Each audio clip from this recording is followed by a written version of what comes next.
Assalamualaikum warahmatullahi wabarakatuh. Perkenalkan, nama saya Elza Tria Lutfia dengan NIM akhiran 0029 akan menjelaskan mengenai pembahasan hasil perhitungan heritabilitas, korelasi genetik, dan repeatabilitas pada praktikum ilmu pemulihan ternak kelas C. Baik, langsung saja. Yang pertama adalah heritabilitas. Heritabilitas merupakan parameter yang digunakan untuk mengetahui keragaman genetik yang diwariskan oleh tetua kepada anaknya. Hal ini sesuai dengan pendapat Sari et al. Tahun 2014 yang menyatakan bahwa heritabilitas adalah suatu gambaran untuk mengetahui kontribusi genetik serta lingkungan yang mempengaruhi suatu karakter, sehingga dapat diketahui sifat-sifat yang dapat diwariskan untuk generasi selanjutnya. Nilai heritabilitas memiliki rentang antara 0 hingga 1.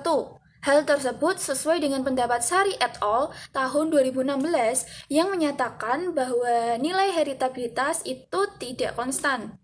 Nilai heritabilitas memiliki rentang yaitu dari 0 hingga 1 yang diklasifikasikan rendah jika bernilai antara 0 hingga 0,1, akan bernilai sedang jika bernilai 0,1 hingga 0,3, serta bernilai tinggi jika nilai heritabilitas bernilai 0,3 hingga 1. Sedangkan dari hasil perhitungan data yang telah dilakukan, didapat nilai heritabilitas bobot lahir 1 yaitu 0,046452, sehingga dapat diketahui bahwa nilai tersebut termasuk dalam rentang heritabilitas rendah. Sementara nilai heritabilitas untuk bobot sapi yaitu sebesar 0,0833700061 yang termasuk ke dalam nilai heritabilitas rendah. Tinggi rendahnya nilai heritabilitas suatu individu dipengaruhi oleh faktor genetik serta lingkungan. Hal ini sesuai dengan pendapat dari Krishnamurti et al. Tahun 2019 yang menyatakan bahwa nilai heritabilitas yang tinggi itu dipengaruhi oleh tingginya pengaruh genetik aditif terhadap keragaman sifat ternak tersebut dibandingkan dengan pengaruh lingkungan yang ada. Jadi jika nilai heritabilitas yang dihasilkan sedang, maka dapat diketahui jika faktor genetik dan lingkungan yang mempengaruhi itu relatif seimbang. Sedangkan rendahnya nilai heritabilitas pada ternak dipengaruhi oleh peran faktor lingkungan yang lebih besar dibandingkan dari faktor genetik yang mempengaruhinya. Lalu berikutnya adalah korelasi genetik. Korelasi genetik merupakan hubungan antara sifat yang diturunkan dari tetua kepada generasi berikutnya. Hal tersebut sesuai dengan pendapat Mahmud dan Tribudi pada tahun 2020 yang menyatakan bahwa korelasi genetik merupakan suatu parameter yang digunakan untuk mengetahui kerataan hubungan antara kedua sifat. Korelasi genetik memiliki rentang nilai antara -1 hingga +1.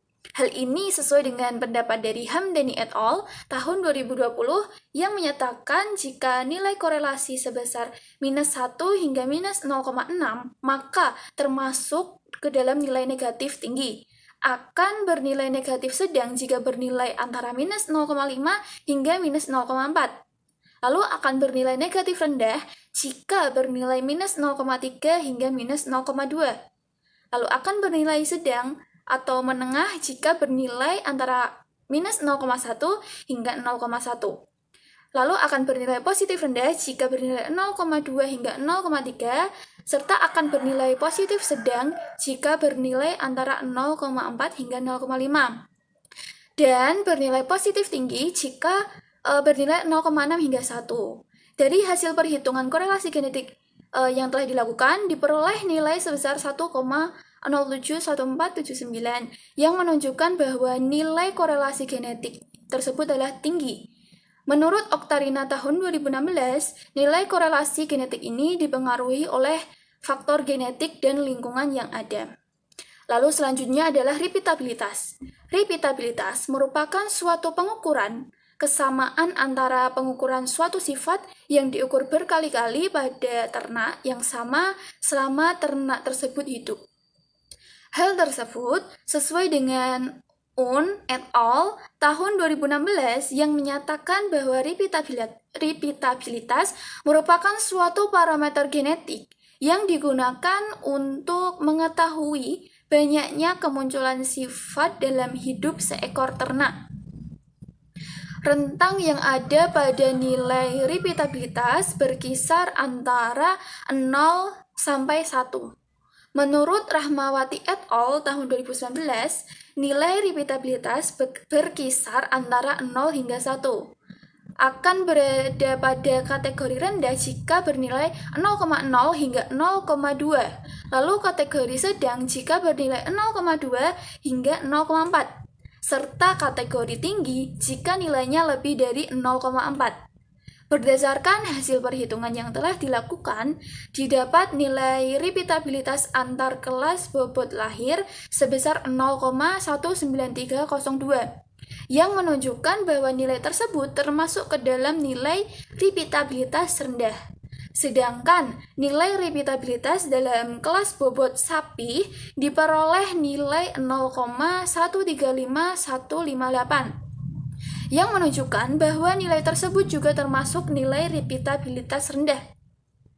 Menurut pendapat dari Yunanda dan Hamdani tahun 2013 yang menyatakan bahwa nilai repeatabilitas dipengaruhi oleh 31% faktor genetik serta lingkungan permanen dan 69% dipengaruhi oleh faktor lingkungan temporernya. Sehingga kesimpulan dari perhitungan dan pembahasan yang telah dilakukan pada praktikum ilmu pemulihan ternak yaitu dengan mempelajari pendugaan nilai heritabilitas, korelasi genetik, serta repeatabilitas, khususnya bagi mahasiswa peternakan, dapat bermanfaat untuk digunakan ketika melakukan pemulihan ternak, sehingga dapat meningkatkan mutu bibi ternak, memperbaiki kualitas produksi ternak, memperbaiki sistem reproduksi, serta dapat meningkatkan populasi ternak. Lalu contoh pengaplikasian materi ini dalam dunia peternakan adalah ketika seorang peternak ingin mendapatkan nilai bobot lahir yang tinggi pada ternak sapinya, maka dapat menggunakan prinsip heritabilitas untuk menyeleksi ternak unggul untuk dijadikan indukan atau pejantan. Lalu dari perhitungan yang telah dilakukan didapatkan nilai heritabilitas bobot lahir sebesar 0,046451,893 yang termasuk nilai heritabilitas rendah. Sedangkan lalu serta didapatkan nilai heritabilitas bobot sapi sebesar 0,0833700061 yang menunjukkan nilai heritabilitas yang rendah. Sedangkan korelasi genetik yang diperoleh dari perhitungan cukup tinggi, yaitu bernilai 1,071479. Lalu untuk nilai repeatabilitas antar kelas yang diperoleh dari hasil perhitungan tergolong rendah, yaitu bernilai 0,193015688. Serta nilai repeatabilitas dalam kelas menunjukkan nilai yang rendah, yaitu sebesar 0,135158498. Baik, sekian video ini saya buat. Kurang lebihnya mohon maaf. Wassalamualaikum warahmatullahi wabarakatuh.